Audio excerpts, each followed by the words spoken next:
Coming up on MHS1. We check out some academic events. We learn about our student body. We talk about recently awarded scholarships. And more. And it's all coming up on MHS1. Good morning. Good morning. Good morning. Good morning. Good morning, McKinney. Good morning. Good morning. Good morning, McKinney High School.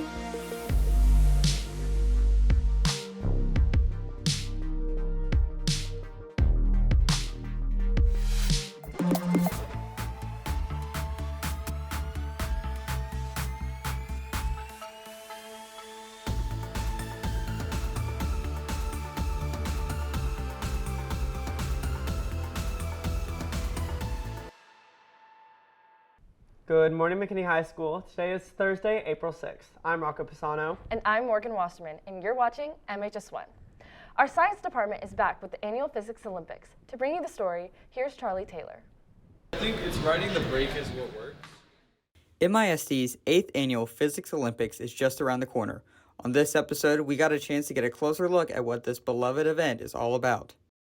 So about probably 10 years ago, I know COVID interrupted it because now we're starting our 8th annual Physics Olympics, but it's probably started about 10 years ago where the 3 campuses in the district went head to head with different tasks, solving equations, building different devices like the mousetrap car, egg drop, and see which school, which team can pretty much earn bragging rights for who's the better physics participants. I've always enjoyed watching it because it used to be strictly on this campus where all the schools, and then you go down, you see the cafeteria loaded with students from all the different campuses doing different things. It's just a fun outing where, yes, you are doing physics in school, but it's a totally different environment where you're having more camaraderie, more interactions, open conversations about going through the process and the steps, and just friendly competition.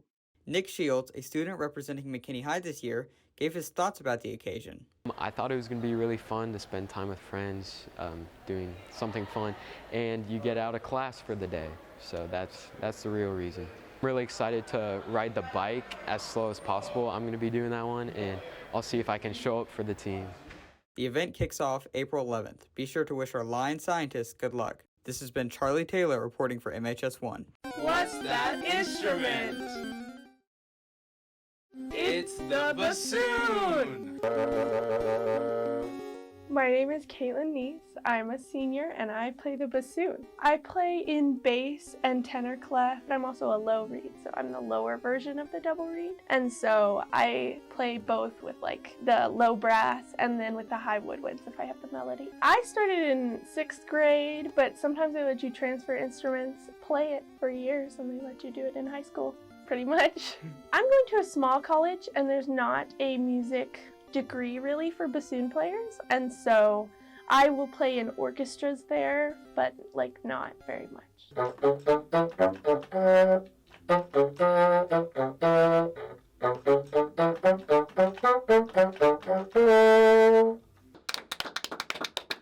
Throughout the years, McKinney High has seen us make good decisions and bad, seen us at our worst and at our best, and watched us go off into the world.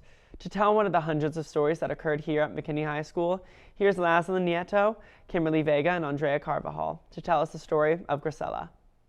There's MHS alumni everywhere with their own inspirational stories. We caught up with MHS alumni Grisela Serrano, who flipped her life around after high school. A few years ago, I was married, and that came to an end. I was a stay-at-home mom for 8 years. But then when I had a life change, I had to decide what I was going to do. Up until 2 years ago, I decided to go to college, get an education, and that's when I decided to become a medical assistant. And then after that, I decided I wanted to do more in the medical field, and that's when I decided to be EMT. Next, we look at her everyday training schedule. So what I'm doing right now is I do classes, lots of book work, but then on weekends we do training, and also on weekdays, depending on my days.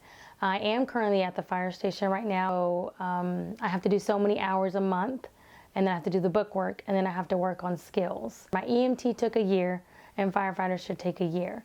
My ultimate goal is to be a firefighter/EMT. As we spoke to Grisela about what her days look like now as a firefighter in training, we also wanted to look back at her high school experience. High school for me, I was the bad kid. I was into the bad things.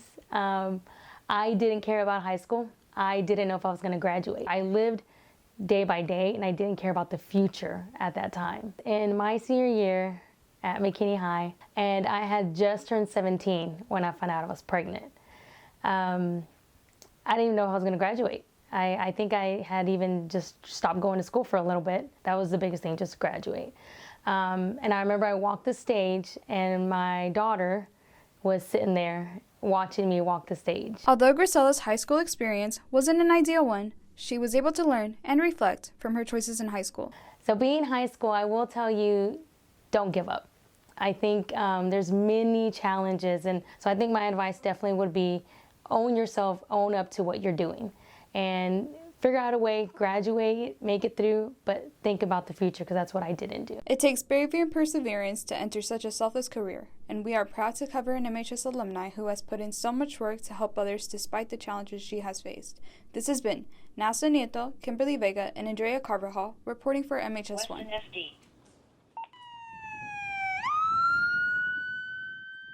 Now here's Landon Harrison with Fine Arts in the Field. Thanks, Morgan, and this is Fine Arts in the Field. This week, look out for tickets for the Marquette Spring Show. This performance will debut on April 21st. Over the last week, choir has competed in 3 days of UIL competitions and scored a mix of excellent and superior ratings in all 5 categories. Congratulations to Amabel, Concert Choir, Varsity Tenor Bass, Mistoso, and Varsity Treble. Those in AP Art classes prepare to submit their portfolios with group critiques and theme writing for their pieces. This has been Fine Arts in the Field, and back to the desk. A big change has been seen in the halls of McKinney High School. Shining a light on the newest topic, here's Chloe Tyson, Emma Holman, Reagan Short, and Rocco Pisano. There has been an interesting change in some of the people walking the halls of McKinney High School. As many might have noticed, the varsity boys soccer team have been sporting a new wild hairstyle these past few weeks. At the start of the season, we kind of said that if we make playoffs that we're just going to dye our hair, like not really thinking we'd make it this far.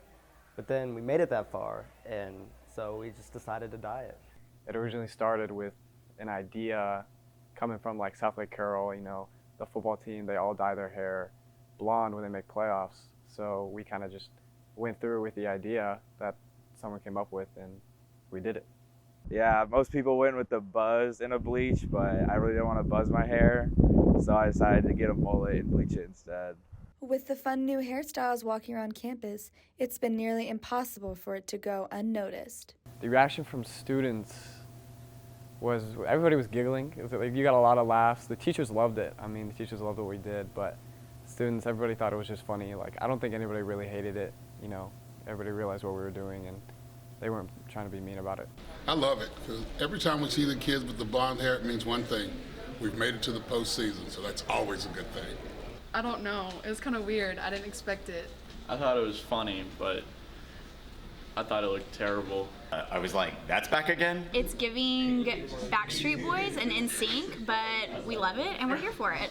Due to all the talk of the boys' hair, there have been lots of nicknames floating around the school. So at the start, when it's like super blonde, I got like Johnny Test, John Daly, Jack Frost, Old Blondikai, Mexican Eminem, just lots of them. Even though the new hair has caused much discussion around the school, the true meaning behind it made it worth the while. It's really not just about the hair, it's about all the guys going through with it. Like, it kind of shows how we are as a team and the chemistry that comes with it. It's sort of an accomplishment for like me and the soccer program in general. The fact that we made playoffs this year, being in the hardest soccer district in Texas. I think it provides a sense of unity for us. Like, it really brings us together and shows just how much we have chemistry. If you ever have that intention to go do something different, do it. This has been Chloe Tyson, Rocco Pisano, Emma Holman, and Reagan Short reporting for MHS1. Hey Lions, graduation this year is just around the corner and there's a lot for seniors to get done before then. Here's a checklist of things to make sure you've got done before you walk the stage. Forms will be available soon to pick up from your counselors. These items must be completed by May 23rd. See your house office for any questions. The Dell Scholars Program is a scholarship that has been offered here to a few students at our school. Dulce Nunez, Adriana Chamorro, and Emma Johansen give us the story. The Dell Scholars Program is a scholarship and college competition program that nurtures and empowers students on their path to a college degree. Since starting the program in 2004, the Michael and Susan Dell Foundation has supported 5,000 scholars, including over 2,000 college graduates. Yeah, so for the Dell Scholar Program, you do have to have been in a college readiness program like AVID, and they have to be enrolled both their junior and senior year in the program. Then they also need to have financial need. So that's determined with their FAFSA application. Then they have to fill out their basic application. And from there, Dell determines with the first round, it's just a simple application, short essay. Then they determine who their qualifiers are. They are announced in January, and then they're asked to go deeper. And they are asked to do a few longer essays describing more about who they are, their situation, their family, goes in more in depth to allow the committee to really get to know who they are. And then the winners are announced in March. 2 of our very own MHS AVID students have earned this scholarship. I applied because I was like, okay, I need the money. And it took me like not even a week to do the first part. So I was like, I might as well. I had to do a couple of recommendations, and I had to do multiple essays and SAQs and questionnaires, so it was a long process. And then after that, I moved on to the semifinalists, and then I had to do more of that, and then I got it. I was really excited. I was like nervous too, because I was like, oh my god, like this is the adult life. I wasn't only excited for me, but I was excited for my friend because she also got it. So I was like really excited. Congratulations to the other Dell Scholar winner, Jade Moore, for her outstanding excellence. This has been Emma Johansson, Dulce Nunez, and Adriana Chamorro reporting for MHS1. What's that instrument? It's the cello! My name is Nathan Johansson, and this is the cello. It's primarily in bass clef, but as we learn more about it and practice it more, we start to go up the fingerboard. So we play in both tenor and treble clefs. Sometimes we play with the bass line, help with harmony, and in most pieces we also play the melody. Well, if you're interested, you could look at private lesson teachers in the area and head over to Dallas Strings to see if you can rent out an instrument. I'm going to be playing collegiately at BYU.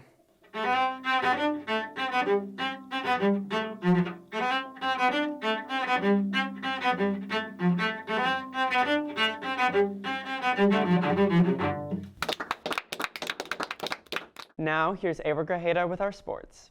Hi, my name's Ava Grajeda, and this is your MHS1 Sports Update. Last week, tennis and golf both ended their seasons, and neither of them advanced to regionals.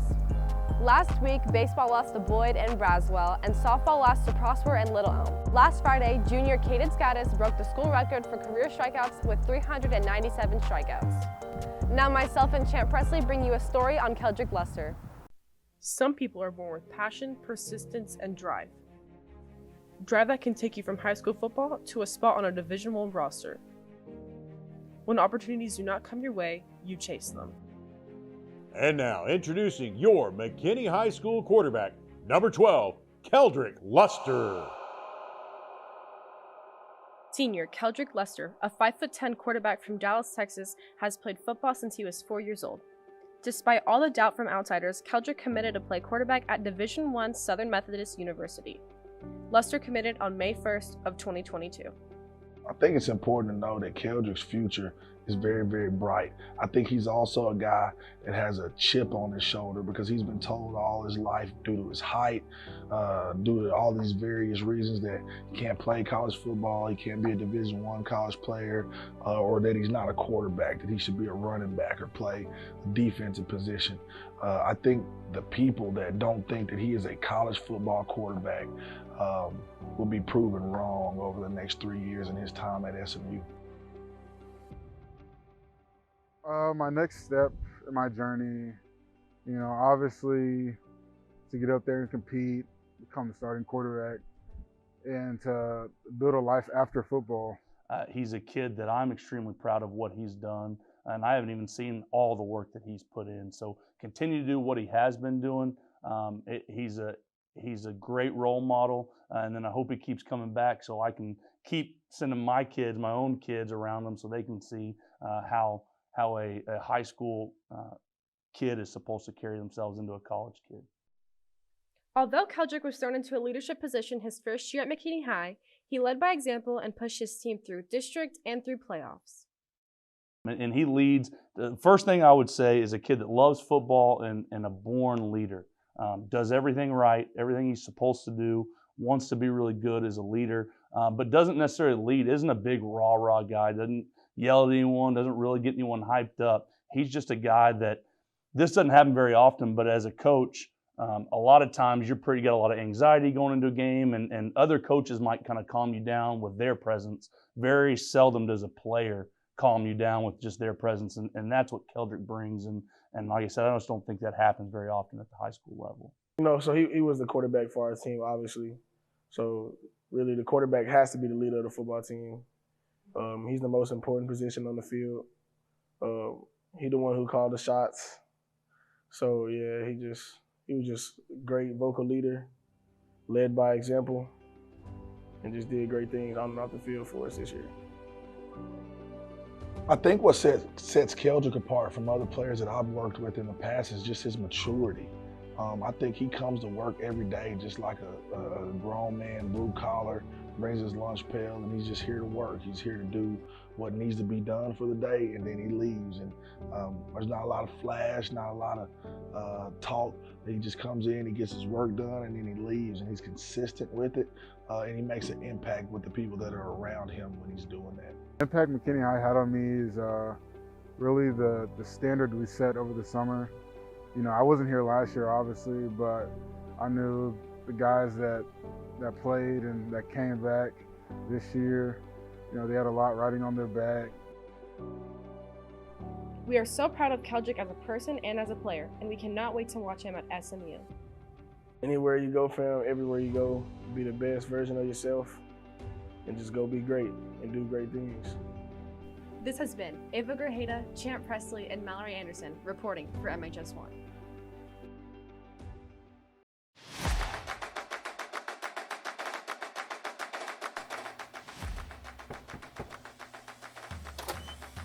What's up, guys? Hey, I'm Coach Emery. Welcome to the original, the no names, no directions, McKinney High School Dome. Let's go have a look. All right, so we've got two floors here. Our first floor is going to consist of our weight room, our dome, our practice field, as well as our athletic training facility. So let's go take a look at it. So when you come into our weight room, we have about 16 different racks that are going to assist all of our athletes. So anywhere from our football team to our basketball team to tennis to soccer. Any of our 16 sports can come in here, do their off-season work, their strength conditioning to get prepped and ready for their next season. Of course, we've got the goal board, as well as what our top current linemen and skill players are doing. Welcome to the Dome. Everybody uses it, from JROTC to our PE classes to football to soccer. Anytime we have bad weather, practice ends up being in here. Our last thing that we do have downstairs to look at is going to be the athletic training room, which is where I'm currently stationed. And so we'll take ourselves over there. So welcome to our athletic training room. This is where all the magic happens for all of our athletes. So we have two athletic trainers that cover about 900 athletes and 16 different sports. And so this is where all of our athletes will come if they've got some sort of injury. And so what we'll do is we'll bring our athletes in. We can do a quick evaluation, kind of make a decision on what they may or may not be dealing with, if it's something that we can start their rehab process in here, or if they need to go see a doctor. This is our pride and joy and our big baby that we love to take care of and have a lot of fun with. And so let's go upstairs.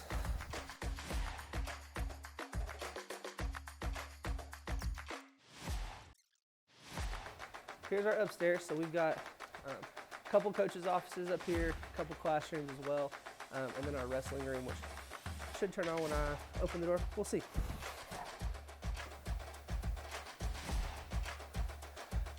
So coming upstairs, we have some of the most important people in the building. This one right here is the office of Miss Julie Lee. She's our campus athletic secretary. She does anything and everything that our coaches could imagine. This particular door, our campus athletic coordinator, offensive defense coordinator's office, all of our football coaches' offices in here, and then 2 of our classrooms.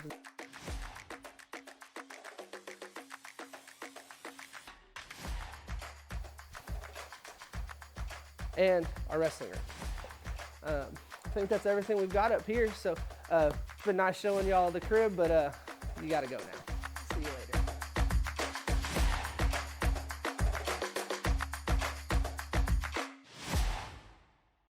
Well, that's all we have for you today, Lions. Make sure to follow us on Twitter at Mainstream News and on Instagram at MHS Mainstream. And remember, if it's news and it's at McKinney High School, it's MHS1.